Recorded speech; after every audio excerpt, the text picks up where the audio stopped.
बच्चों,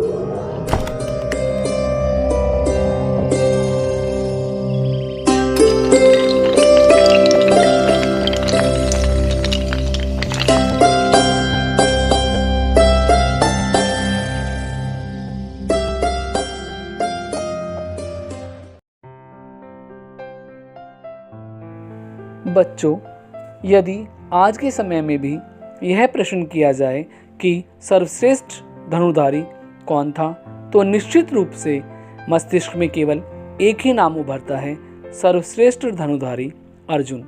लेकिन क्या आप जानते हैं, अर्जुन के समकक्ष ही एक और सर्वश्रेष्ठ धनुर्धर था, जिसका नाम था एकलव्य। आज हम एकलव्य के बारे में विस्तार से जानेंगे। एकलव्य को अप्रीतम लगन के साथ स्वयं सीखी गई धनुर्विद्या और गुरु भक्ति के लिए जाना जाता है। एकलव्य महाभारत का एक पात्र है जो राजा हिरण्यधनु नामक निषाद का पुत्र था। एकलव्य का वास्तविक नाम अभिद्युम्न था। महाभारत में वर्णित कथा के अनुसार एकलव्य धनुर्विद्या सीखने के लिए द्रोणाचार्य के आश्रम में आया, किंतु निषाद पुत्र होने के कारण द्रोणाचार्य ने उन्हें अपना शिष्य बनाना स्वीकार नहीं किया। निराश होकर एकलव्य वन में चला गया। वहाँ उसने गुरु द्रोणाचार्य की एक मिट्टी की मूर्ति बनाई और उस मूर्ति को ही गुरु मानकर धनुर्विद्या का अभ्यास करने लगा। एकाग्रचित्त से साधना करते हुए अल्पकाल में ही वह धनुर्विद्या में अत्यंत निपुण हो गया।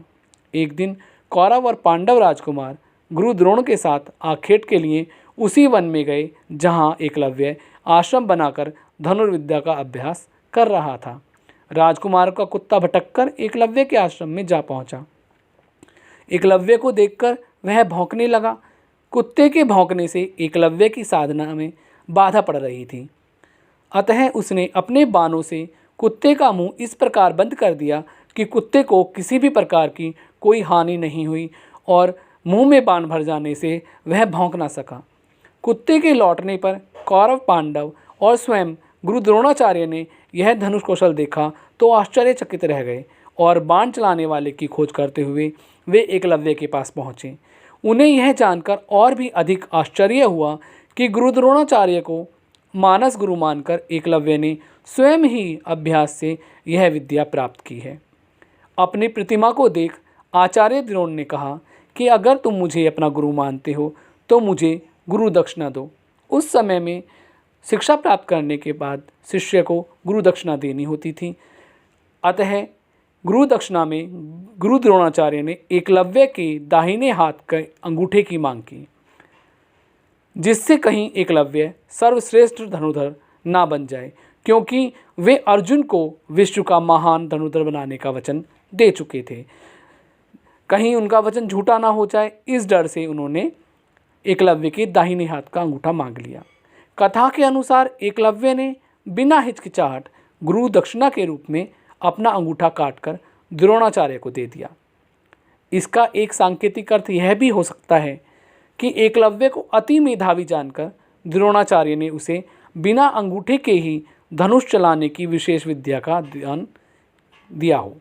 कहते हैं अंगूठा कट जाने के बाद भी एकलव्य तर्जनी और मध्यमा उंगली का प्रयोग करके धनुष बाण चलाने लगा और निपुण हो गया। यहीं से तीरंदाजी की आधुनिक तरीके का जन्म हुआ।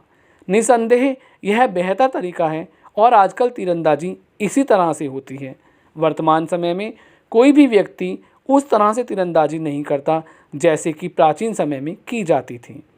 जब जब गुरु भक्ति और श्रद्धा की बात होगी, तब तब गुरु भक्त एकलव्य का नाम सदैव आदर के साथ लिया जाता रहेगा।